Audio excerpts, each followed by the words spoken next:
Next on PIJN News, Dr. Chaps reports on these important issues. A judge strikes down Iowa's fetal heartbeat abortion law. A GOP senator announces a plan for a first-ever ProLife Caucus in the Senate. And New York celebrates abortion by lighting the Freedom Tower. Former Navy chaplain Gordon James Klingenschmitt took a stand to defend religious freedom by daring to pray publicly in Jesus' name. Now he helps you by reporting the news, discerning the spirits, and praying the scriptures. Would you pray with us? Here's Dr. Chaps.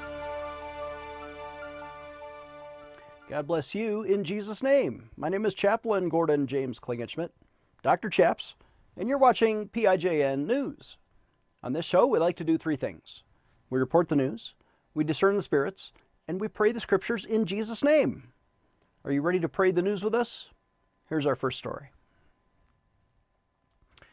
A state judge has struck down a law in the state of Iowa that would protect innocent children from abortion if a fetal heartbeat is detected. Fox News reports that an Iowa judge struck down the state law last Tuesday that banned a woman from obtaining an abortion once a fetus's heartbeat is detected. The judge said somehow that violates the Iowa state constitution.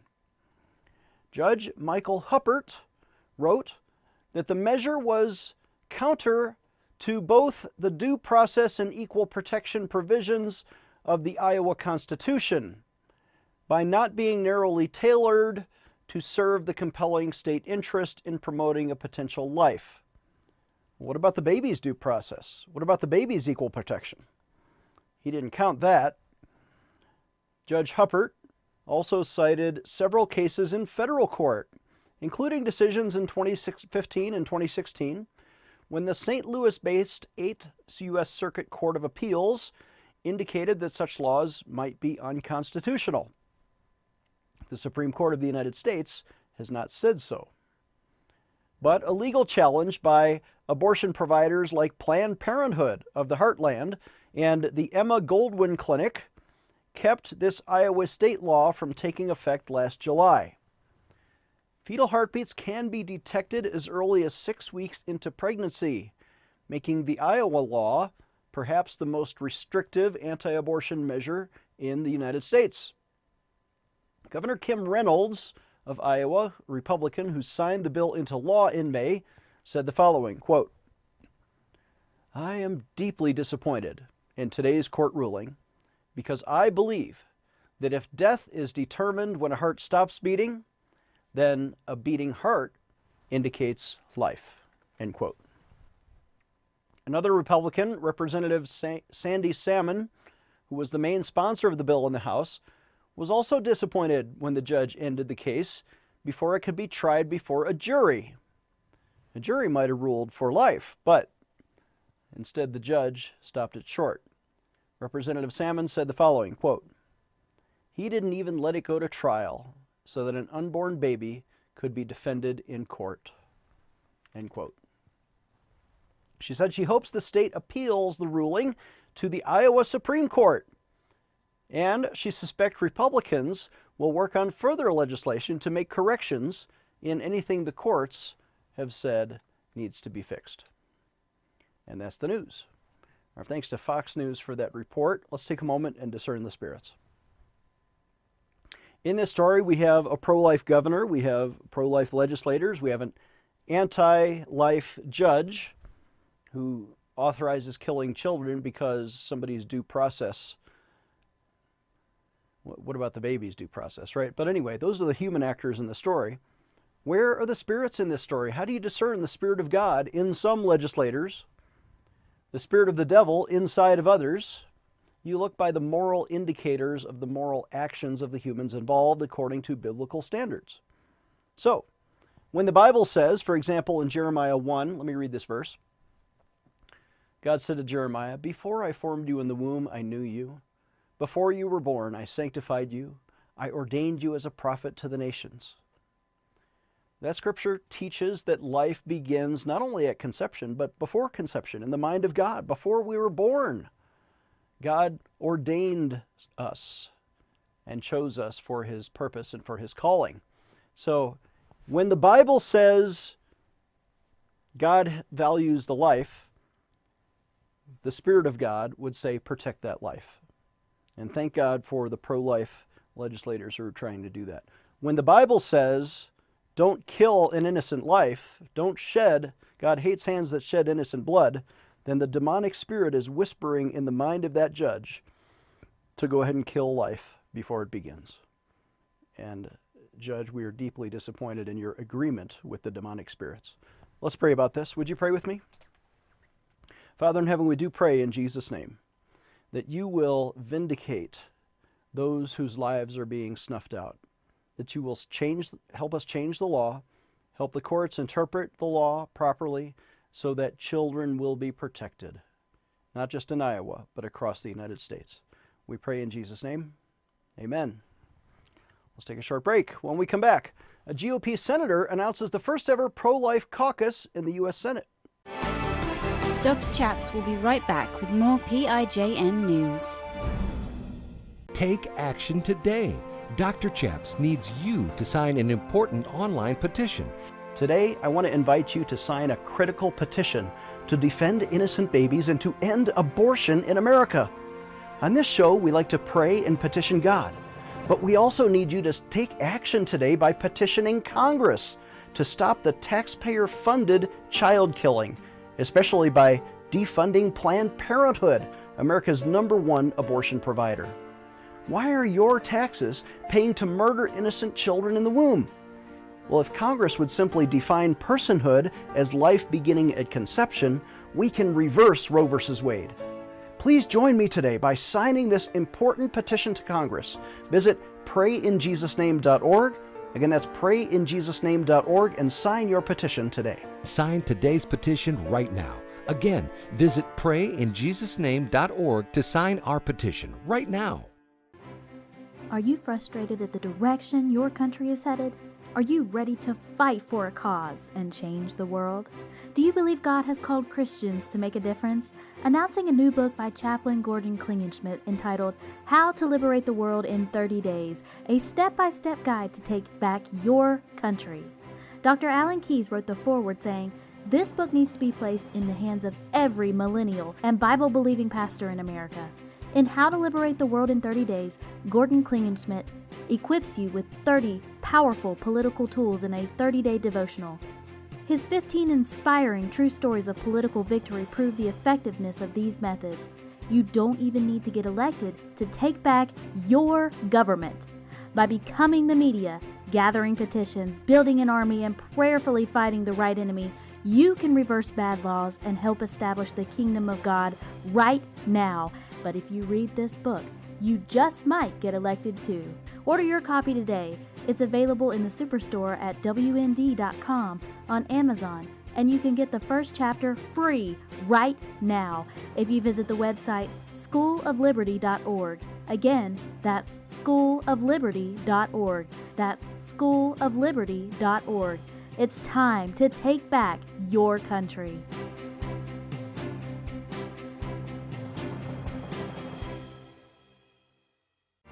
Stay tuned for the end of our show to learn how to partner with this ministry. Here's Dr. Chaps. Welcome back. I'm Dr. Chaps. Our next story comes from The Blaze, who reports that a Republican U.S. Senator has announced a plan for the first ever pro-life caucus in the U.S. Senate. The Blaze reports Senator Steve Daines, Republican from Montana, has announced plans to form the first ever pro-life caucus in the U.S. Senate. This also reported by the National Review. Daines told the news outlet, quote, "We're finally going to have in the Senate what the House has had for many years, so that the House and Senate can work together on having a more strategic approach and how we're going to move pro-life policies to the president's desk," end quote.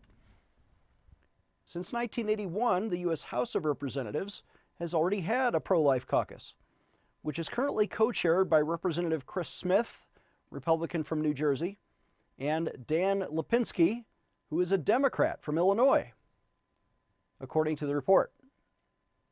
The lawmaker said he isn't sure why the Senate has not previously had a pro-life caucus. And Smith told the National Review, quote, "I saw that we did not have one, and I saw that we needed it.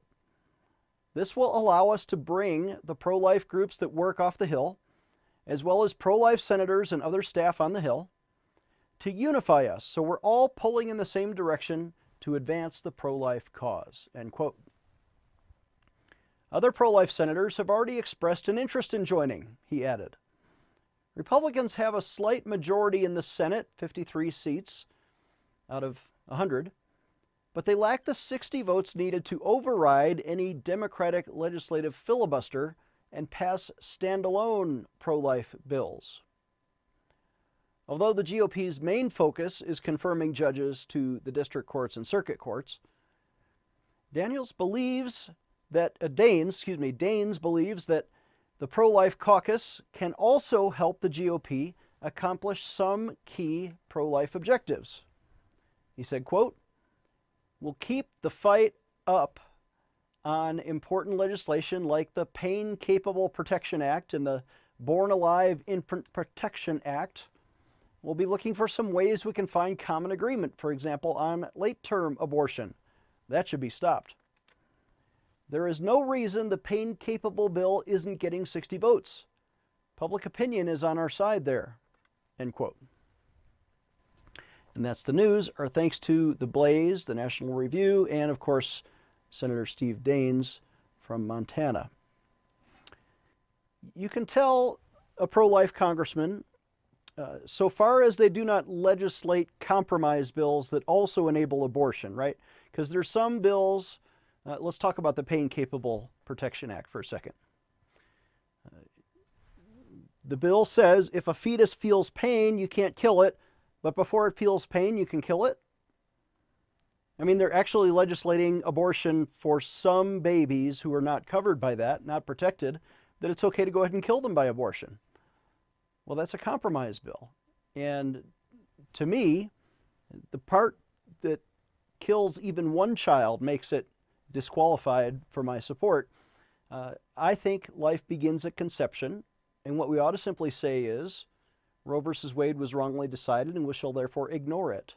That murder is against the law, that children are people, and we should treat them with civil rights just like any other person under the 14th Amendment of the U.S. Constitution. If we already have that in place, then why would you pass a bill that says it's okay to kill some children but not others? The Bible says this in Psalm 139. What is God's opinion on when life begins? He says this to King David, who wrote this. "For you, God, formed my inward parts. You covered me in my mother's womb. I will praise you, for I am fearfully and wonderfully made. Marvelous are your works, O Lord, and that my soul knows very well." Let's pray. Would you pray with me? Father, we praise you because we are fearfully and wonderfully made. And you did knit us together in our mother's womb. From the very moment of conception, when our cells began to divide and multiply, and every one of our organs became formed, and eventually we had a heartbeat. But Father, you knew us even before that time.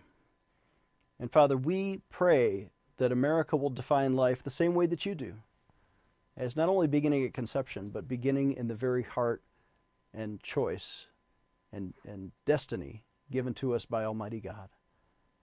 Father, I praise you that there's a pro-life caucus in the U.S. Senate. I pray it grows, and I hope they figure this out. In Jesus' name, amen. Let's take another short break. When we come back, New York is going the wrong direction. They are lighting up the Freedom Tower to celebrate a new abortion law.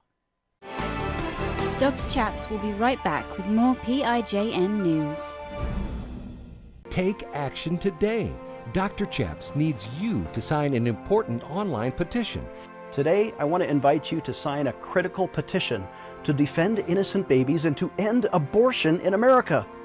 On this show, we like to pray and petition God, but we also need you to take action today by petitioning Congress to stop the taxpayer-funded child killing, especially by defunding Planned Parenthood, America's #1 abortion provider. Why are your taxes paying to murder innocent children in the womb? Well, if Congress would simply define personhood as life beginning at conception, we can reverse Roe versus Wade. Please join me today by signing this important petition to Congress. Visit PrayInJesusName.org Again, that's prayinjesusname.org and sign your petition today. Sign today's petition right now. Again, visit prayinjesusname.org to sign our petition right now. Do you ever pray and sometimes you feel like your prayers are hitting the ceiling and they don't get to God, or maybe you don't get the result that you hoped for? I'm Dr. Chaps, and I want to make available to you a new resource, a 4-part video Bible teaching series on how to pray effective prayers. Did you know God has given us instructions in the Bible? For example, in 1 Timothy 2, there are 4 different Greek words for 4 different kinds of prayers: supplication, petition, intercession, and thanksgiving. If you don't understand the way God teaches us to pray, then we cannot expect the result for which we hope. I'm asking you to get this important Bible video teaching series on DVD for a suggested donation of only $30. Call us right now at 866-OBEY-GOD. Again, that's 866-OBEY-GOD, or visit our website, prayinjesusname.org, and get this important video resource for your family. Call us right now. Stay tuned for the end of our show to learn how to partner with this ministry. Here's Dr. Chaps. Welcome back. I'm Dr. Chaps. Our next story comes from LifeSite News, who reports the state of New York, in fact, the governor of New York, ordered the managers of the Freedom Tower, you know, that giant tower that replaced the Twin Towers after 9/11, to change the spire into a pink lighting in order to celebrate the legalization of abortion in New York state law. Andrew Cuomo, the New York governor, directed that the Freedom Tower, aka One World Trade Center, the governor directed that the spire be lit up pink overnight last Tuesday to celebrate the killing of children when they signed into law a new law allowing abortions, even late-term abortions, all the way up until birth, and actually also letting non-doctors commit abortions. You don't have to be a surgeon to do surgery. Well, the law is falsely named the Reproductive Health Act, but it erases the state's recognition of preborn babies older than 24 weeks as potential homicide victims. There were some protections in place for late-term babies, but now they're gone. Cuomo called the bill, quote, a historic victory for New Yorkers and our progressive values, end quote. I don't know if child killing should be a New York value, but it was passed on the anniversary of the Roe v. Wade decision. In the 1973 Supreme Court decision, which brought abortion on demand into every state in varying capacities. Of course, 3 years before that, in 1970, New York was the first state to legalize abortion. I'm going to correct their reporting here because actually Colorado was in 1968. But Cuomo said that he was directing that the 408-foot spire on top of the One World Trade Center, as well as the Governor Mario M. Cuomo Bridge, his father's namesake has a bridge named after him, and the Kosciuszko Bridge, and the Alfred E. Smith Building in Albany, all these buildings be lit up in pink, said the governor, in order to, quote, celebrate this achievement and shine a bright light forward for the rest of the nation to follow, end quote. Sorry, we are not going to follow that bad example. And statements from abortion supporters suggest they fear how the current Supreme Court might overturn this law eventually or rule against abortion.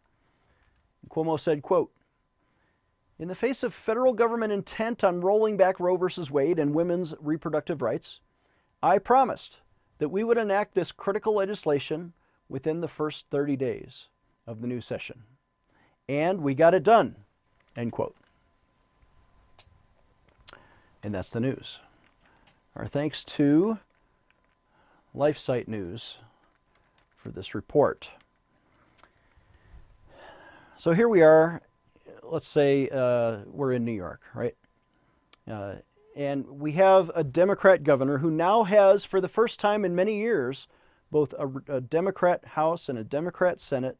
And the Republicans there, kind of like Colorado, have very little protection or ability to filibuster these bad laws, and so they're shuffled through and the pro-abortion New York governor signs them into law. Cuomo came out and said the following. He said, and I'm going to paraphrase this because I read it from another source, I can't remember. He said, "We didn't do anything new. We just took what was in 1973 in Roe versus Wade and we put that into law." Well, that's a lie on two counts, right? First of all, they changed the law that was in New York since 1970 to make it all the way up to birth.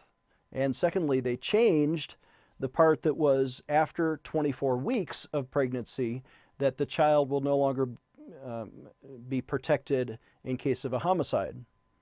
You know, if you kill a pregnant woman in New York, it used to be there were 2 crimes committed, one against the mom, one against the baby. So that's out. So Cuomo is lying to the press when he says all they're doing is following the law of the land, Roe versus Wade. Here's another lie. Roe is not a law. Roe is an opinion by the Supreme Court, who may have established some case law precedent, but that is not a law. It's not in the U.S. Constitution. In fact, the U.S. Constitution, under the 14th Amendment, says the opposite, that due process and legal rights do extend to the unborn so long as it is a person. And that's a quote from Justice Blackmun, who wrote the Roe versus Wade decision. So if it's a person, and we believe it is a person, then it doesn't matter what New York did. The New York law is unconstitutional according to the federal Constitution, applied to the states and all unborn children through the 14th Amendment of the Constitution. Now, Democrats don't believe it's a person. They don't believe it's a human. What is it, a giraffe? It's not. It's a human, and because it's a person, it has those legal rights. I'm not even a lawyer, and I can understand this. And the Bible confirms, Governor Cuomo, that you are demonized to the extent that your hands shed innocent blood and your lips spout lies. Here's what the Bible says in Proverbs 6. "A proud look, a lying tongue, and hands that shed innocent blood. These are things that the Lord God detests." Let's pray about this. Would you pray with me? Father in heaven, we do pray in Jesus' name that you will somehow put an end to that which you detest. Put an end to the lies, put an end to the bloodshed, restore clarity and singleness of vision and purpose to the sovereign voters of New York, that they will look at the blood on their own hands for having elected such a monster, and they will repent and say, "God, what have we done? We've gone too far. It's time for a pro-life leader in the New York governor's seat." Father, we pray for a miracle in that way, that you will transform America to overturn Roe versus Wade. We pray in Jesus' name. Amen.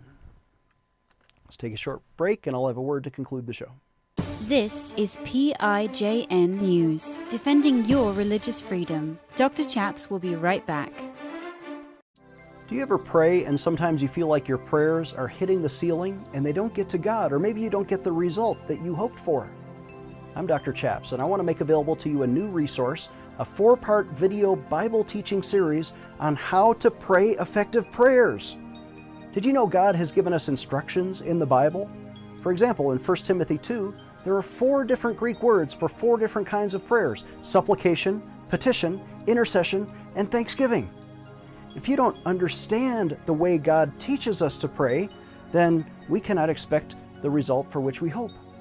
I'm asking you to get this important Bible video teaching series on DVD for a suggested donation of only $30. Call us right now at 866-OBEY-GOD. Again, that's 866-OBEY-GOD, or visit our website, prayinjesusname.org, and get this important video resource for your family. Call us right now. Take action today. Dr. Chaps needs you to sign an important online petition.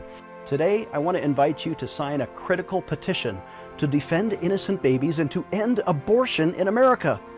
On this show, we like to pray and petition God, but we also need you to take action today by petitioning Congress to stop the taxpayer-funded child killing, especially by defunding Planned Parenthood, America's #1 abortion provider.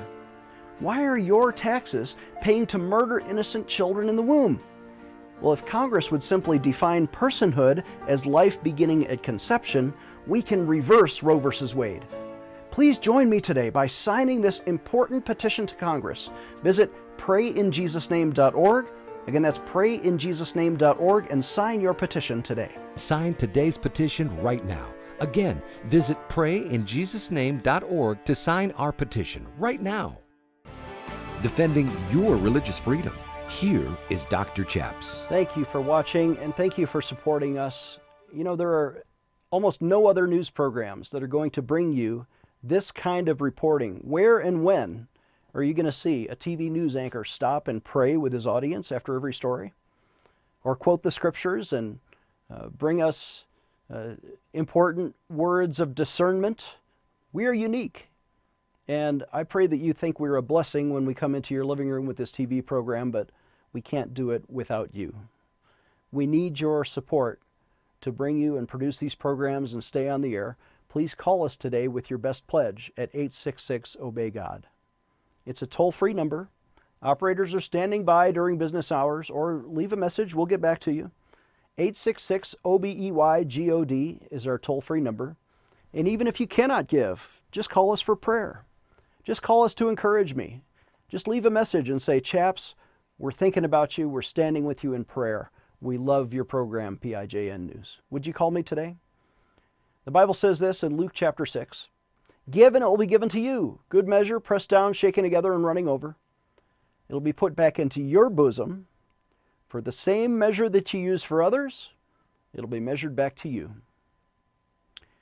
If you would, please visit our website, sign some pro-life petitions when you visit prayinjesusname.org. Again, that's prayinjesusname.org. We'll see you next time.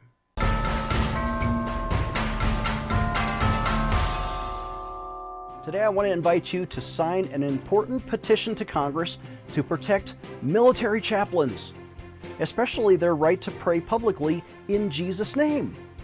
If you remember my story, you know that I was vindicated by Congress in 2006 after I took a principled stand for the right to pray in Jesus' name. But Congress never did pass a positive law to let chaplains pray according to their conscience. Would you sign that petition with me? Let's take action today.